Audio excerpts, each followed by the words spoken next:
Ivavaka sika tompoko. Voninahitra no atolotra ianao ry Andriamanitra rainay sy mpanjakanay. Indreto indray izay Jesosy malalo, izay nahazo indray izao andro vaovao avelomana izao noho ny amin'ny fitahinao sy noho ny amin'ny fahasoavanao. Raha ny marina dia tsy mendrika anay akory ny hovelona toy izao, satria anao mihitsy no efa milaza fa fahafatesana no tambony ota.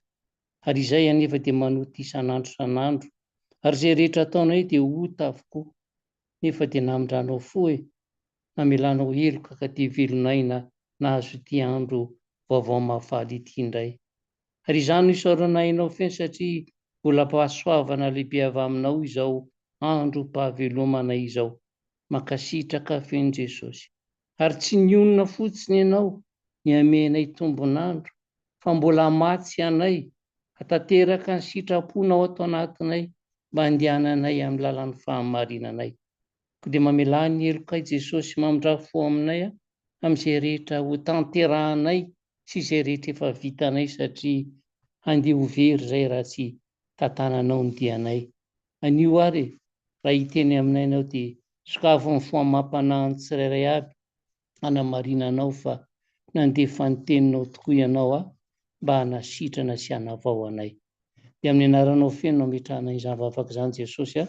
Aleloia, amen. Dia mbola faly miarabantsika rehetra ry havana, raha nomen'Andriamanitra tokoa tombonandro isika noho ny amin'ny fahasoavany, ary dia aoka re mba ho fiadanana lalandava iainako anatin'ny fiainantsika, hianoka amin'ny fifaliana amin'ny fitahiana tombak'Andriamanitra eo amin'ny tokantrano sy amin'ny tsitsaray avy isika anio ary ho mandrakizay. Ny bokin'ny Titosy no andeha angalantsika ny vaty izao maraina. Titosy toko 7:4-5. Bokin'ny Titosy toko 7:4-5. Rehefa hita dia ho vakiako amin'ny anaran'i Jesosy manao hoe: fa rehefa niseho ny famoraam-pon'Andriamanitra mpamonjy antsika sy ny fitiavan'ny olona, dia tsy avy amin'ny asa amin'ny fahamarinana izay nataontsika, fa araka ny famindram-pony kosa no namonjeny antsika tamin'ny fanasany ny fiterahana indray sy ny fanavaozana ny fanahy masina. Amen. Ny olona naneho ny fahatsara-pony tamintsika ry havana dia mazana sarotra donoina, ary ny olona mitsika ampitiavana, mifantoka miaino anao, vonina anampy dia mampahery sy mampitraka. Izany no toetra hitan'ireo mpiara-bela tamin'i Jesosy tao aminy, hany ka ny iray tamin'izy ireo dia niantso azy hoe mpampianatra tsara. Fa ny valiteny Jesosy kosa nefa dia misarika antsika hamarika fa tsy misy olona azo atao hoe tsara. Ny famoram-panahy marina, tena izy maharitra, dia Andriamanitra irery ihany no manana azy. Ary niseho miharihary izany fony Jesosy tonga tetỳ an-tany, fa na inona ny seho, na ny tombo aza ny fanoheran'ny olona azy, nefa ny hamonjy azy ireo no nahatongavany, dia nandendenanao soa izy ary nanasitrana izay rehetra azony heriny devoly. Ary teo amin'ny hazo fijaliana, raha mbola niaritra amin'ny fanantenana lozatany izy, dia mbola nataony ho zava-dehibe ny nanankina ny reniny tamin'ny mpianany iray, ary nangataka tamin'Andriamanitra rainy izy mba mila ny heloka ireo namono azy. Fitiavana tahaka ny ahoana re izany fitiavana izany. Ary izay ry havana no ilazana amintsika hoe raha tsapanao ny angezan'ity tontolo tsy mitsitsy anao ity, dia vakio ny filazantsara mba ahitanao ny fahamoram-panahin'i Jesosy Kristy, ilay zanak'Andriamanitra izay efa tia ahy ka nanolotra ny tenany hamonjy ahy, araka ny voalazan'i Paoly ao amin'ny Galatiana. Ary hamafisy ny mpanao salamo izany ka hitenenany hoe: andramika izao fa tsara Jehova, sambatra izay miaroka aminy. Ny manam-pahaizana rehetra momba ny fihetsem-po ry havana dia manambara fa ny filana fototra ao amin'ny olombelona dia ny hotiavana. Ary tsy misy olona afaka mivelatra raha tsy misy fitiavana. Marobe ny olona mijary satria mandrery na ilikiliky ny hafa, ahilikiliky ny manodidina. Andriamanitra nefa dia tia olona rehetra, tsy hakanavaka na iza na iza. Ary ny baiboly dia manambara fa isika dia tsy mahateo ho tia velively. Fa io mantsy ny voalaza ao amin'ny bokin'ny Habakoka toko 1 andininy 17 hoe Andriamanitra dia madio maso ka tsy hitsinjo ny ratsy. Ary ambonin'izany dia misy zavatra ratsy mety miafina rahateo any anatin'ny olombelona tsirairay avy ihany. Tsy mahateo ho tia kanefa dia tiana. Asa raha takatsika ny saintsika izany ry havana. Asa raha takatry ny sain'ny tsirairay izany. Tsia, tsy takatry ny sain'ny olombelona izany. Tsy takatry ny saintsika velively. Fa Andriamanitra dia mahita antony hitiavana antsika dia izaho sy ianao noho ny amin'ny tenany. Ka moa ve tsy fahasoavana lala ao amin'Andriamanitra izany hoe mitia sy mamonjy olombelona izay tsy mendrika ny hitiavana izany? Isika kristianina kosa aoka tsy ahiahy na oviana ny amin'ny fahamaram-panahin'Andriamanitra, ary aoka tsy hanadino ny hankalaza izany. Aoka isika hiezaka nahaka bebe kokoa hatrany ilay ohatra ho antsika. Tsarovy fa ny hatsarapon'ny olona no manintona ao aminy. Aoka raha ny fitondrantenantsika no ampitsiry ao am-pon'ireo manodidina antsika ny faniriana halala bebe kokoa ny famoram-panahin'Andriamanitra.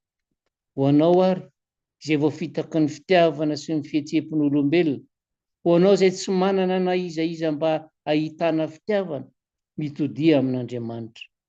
Tianao hamahy anao mantsy izy, ary efa noporofony tamin'ny nanomezany an' Jesosy zanany izany, ka namelany azy hanolotra ny ainy ho anao teo amin'ny hazo fijaliana ange izany fitiavana izany. Te hameno fonao mandrakizay izy izay ny tena tanjany. Fô io voalazan'i Paoly ao amin'ny bokin'ny Korinthiana 2 toko 1 andininy 17 hoe ary horainareo aho, ary izaho ho zanakalahy sy ho zanakavavy. Fa iza moa izaho sy ianao ry havana, raha tsy zava-manan'aina marefo, tsy mba afaka matana ny aina na dia iray segondra monja aza rehefa didin'ilay mpahary hoe miverena ry zanak'olombelona. Fa miverina ho aiza moa? Ho any amin'ny vovoka izay nanalana antsika e.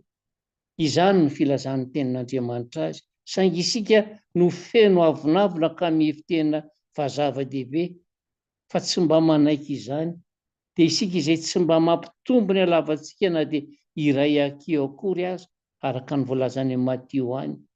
Karakaraintsika sy kolokolotsika ery ity tenantsika ity, mba ho tsara jerena, saingy raha vao teraka izy dia efa mitondra voan'ny fahafatesana sy fahalavona.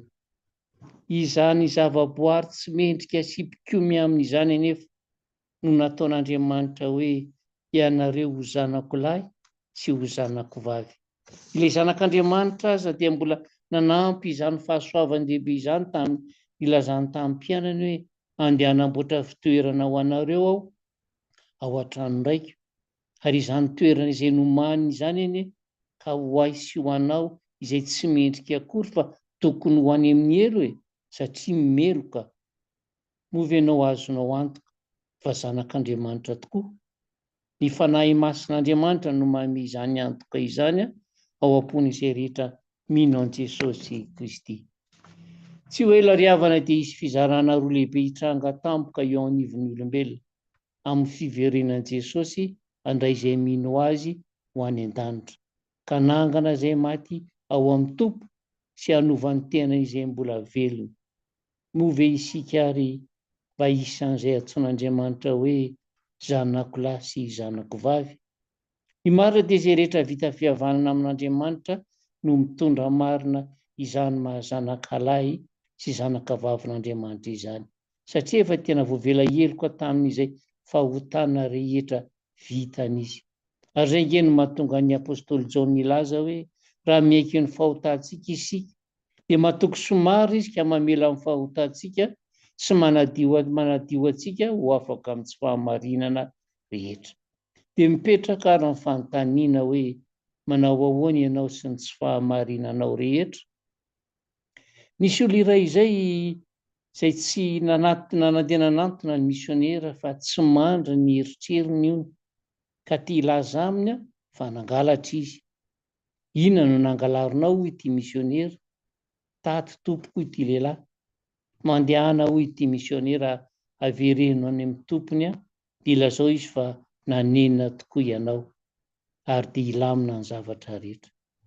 Andro vizita aoriana izay nefa dia niverina indray ilay olona ka nilaza fa tsy mbola tafandry saina ihany. Nieritreritra kely ilay misionera ka nanontany hoe nolazainao ahy avokoa ve ny zavatra rehetra? Tsy atompoko ilay lehilahy. Teo amin'ilay tady manko izy dia mbola nisy zavatra hafa. Nisy inona hoy ilay misionera? Nisy ombivavy anankiray. Asa ry havana ny famarinana izany tantara izany, fa toa maneho ny maha-kristianina antsika izany sary izany.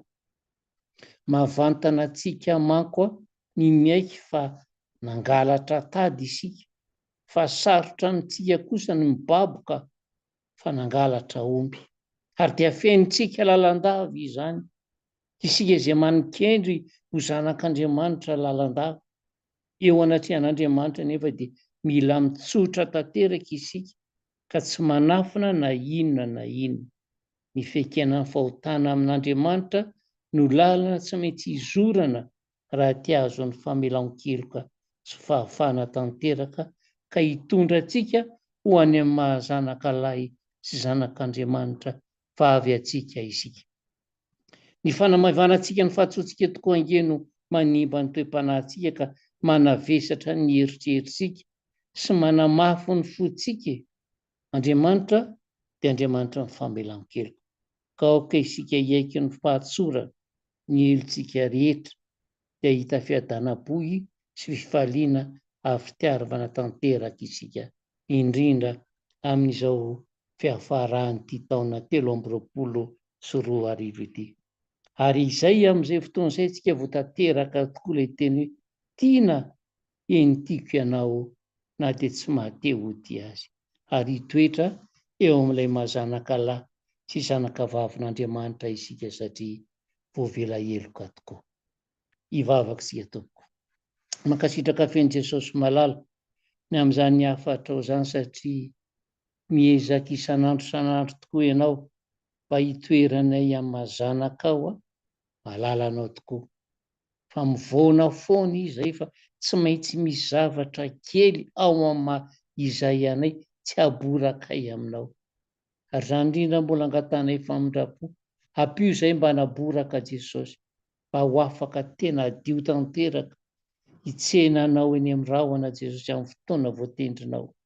Tsy fantatray tokoa nge na mety tsy hatratra an'izany faran'ny taona 2024 sakoriny ange izay, fa ny anio aloha no fantatray velarinao aminay ny andro dia tokony hararaotinay izay satria ianao mihitsy ny teny efa ampy ny andro ratsy izay miseho amin'ny azy. Fa izay kosa dia tiana avao ny fandroratenanay ho adio tanteraka tsisy pentina mihitsy eo anilanao na amin'ny fotoanina na amin'ny fotoanina. Jereo reto vahoakanao izay nandray ny vatsinao teto androany, ka raha makivaky n'izao tontolo izao izy, andeha hiaina iaona amin'izao tontolo izao izy, hamariny fa zanakao, ka dia irahanao ny anjelinao hitobo manodidina ny tsirairay aby, hiaro ny fanahiny mba tsy ho rambosan'ny Satana ka ho very any amin'ny mandrakizay. Ary tetonony amin'ny tsirairay ny fahasoavanao, ny fitiavanao ary ny voninahitra ao Jesosy, anamarina ny teny efa vita tomboka vatsy eto am-pelantanako koa ianareo. Ay ianareo androany, ay ianareo rapitso, ay ianareo mandrakizay. Dia mankasitraka fen'i Jesosy saotra tompo malalo. Aleloia. Amen. Dia mirarotra antsika mianakavy ry havana.